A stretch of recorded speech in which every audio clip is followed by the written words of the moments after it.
कुछ लोग हार जाने के बाद भी जीत जाते हैं और कुछ लोग जीत कर भी हार जाते हैं, क्योंकि असली जीत तलवारों से नहीं आत्मसम्मान से होती है। नमस्कार दोस्तों, मैं हूं अंकिता और आप देख रहे हैं अंकिता इंस्पायर्ड, जहां हम सुनते हैं उन कहानियों को जो हमें याद दिलाती हैं हिम्मत हारो मत, क्योंकि इतिहास कभी कारों से नहीं लिखा जाता।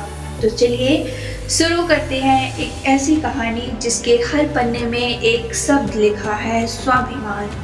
ये कहानी है महाराणा प्रताप की, एक राजपूत जो जिंदा मिसाल बन गया। राजस्थान का मेवाड़, जहां धूल भी वीरता की खुशबू देती है। 9 मई 1540 कुंभलगढ़ के जिले में जन्म हुआ एक वीर महाराणा प्रताप सिंह सिसोदिया। उनके पिता महाराणा उदय सिंह और मां जयवंता बाई दोनों राजपूताना की शान थे। बचपन से ही प्रताप में एक अलग सी आग थी। खिलौना भी हाथ में तलवार का होता था और खिलौना भी दुश्मन समझकर जीत हासिल करता था। उनका दिल राजगद्दी नहीं, राजधर्म में था। वो सीख रहे थे कि राज्य को संभालना सिर्फ तलवार से नहीं, न्याय और मर्यादा से होता है। उदय सिंह के बाद मेवाड़ का तख्त प्रताप के छोटे भाई जमाई को देने की कोशिश हुई, पर सब समझते थे कि राज्य सिर्फ उसी का है जिसका हृदय राजपूत जज्बे से धड़कता है।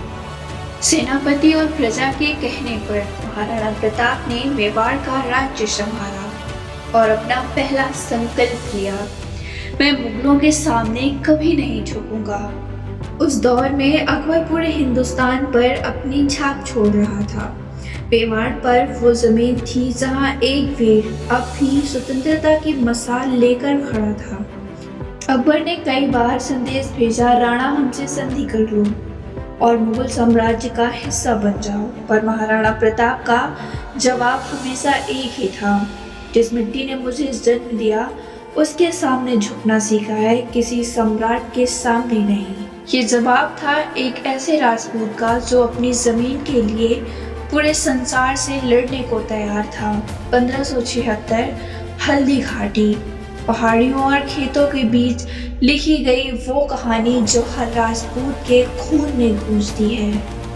मुगल सेना अकबर के सेनापति मान सिंह के नेतृत्व में आई और सामने थे महाराणा प्रताप अपनी 20,000 सेना के साथ लहराते हुए मेवाड़ के झंडे, और उनके आगे चेतक, वही अश्व जिसका नाम आज भी वफादारी का प्रतीक है। युद्ध ऐसा था जिसमें धरती का रंग हल्दी से लाल हो गया। चेतक ने महाराणा को अपनी पीठ पर बैठाकर मानसिंह के हाथी पर हमला कर दिया। जख्मी होने के बावजूद चेतक ने अपने स्वामी को सुरक्षित निकाल दिया, और जब उसने प्राण त्याग दिया तो मेवाड़ रो पड़ा। युद्ध के बाद महाराणा प्रताप ने मेवाड़ नहीं छोड़ा, पर उन्होंने सुख छोड़ दिया। वो जंगलों में रहने लगे और अपने परिवार के साथ दुख सहा, पर अपना सिर कभी नहीं झुकाया।